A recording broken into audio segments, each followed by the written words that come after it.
বন্ধুরা, আমাদের গ্রামে একটি মেয়ের বিয়ের অনুষ্ঠান হবে।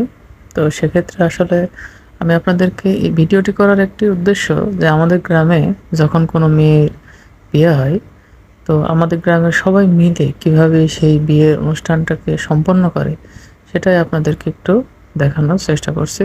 আমার এই ভাইয়ের কাছে একটু শুনি। এই যে ভাই, আপনি এখানে কি করছেন? এই যে ভাই, এই বাড়ির বিয়ে, তাই রান্না বাড়া করছে। ও আচ্ছা, আপনি রান্না বান্না করছেন না? জি, আমাদের গ্রামে ভাই এটাই সমাজে, আমরা সমাজের লোক একত্র হয়ে আচ্ছা, এই সবাই মিলে রান্না বাড়া করে বরযাত্রীদের খাওয়াই। বেশ আমাদের মানে এখানে সামাজিক পরিবেশ। একটা দায়িত্ব, তাই তো? জি জি জি, আমাদের এখানকার পরিবেশ এই ও আচ্ছা, খুবই সুন্দর। মানে সমাজের সবাই মিলে রান্না বান্না করে বরযাত্রীদের খাওয়ায়, তারপর তাদেরকে বেশ ভালোভাবে বিদায় করতে হ্যাঁ, হয়, তাই তো? বিদায় আদায় করে তারপরে আমরা বাড়ি যাই, যার যার বাড়ি শেষে চলে যাই। ও, যতক্ষণ না কাজ শেষ হবে ততক্ষণ আপনার এই দায়িত্বে থাকবেন? জি জি, আমরা খাওয়া রান্নার থেকে শুরু করে খাওয়ানো পর্যন্ত এবং তারা চলে যাওয়া পর্যন্ত আমরা এখানে থাকি। সবার বেশ সুন্দর পরিবেশে খাওয়ানো দাওয়ানোর ব্যবস্থা আমরা করি।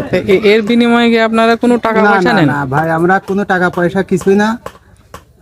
আমরা সামাজিক থেকে এইটাই করি। ও, মানে কোনো টাকা পয়সা বাদে, তাই তো? জি ও, এটা তো ভালো কাজ। যাক, আপনাদের সমাজ ব্যবস্থাটা মনে হচ্ছে অনেক ভালো। ভালো লাগলো।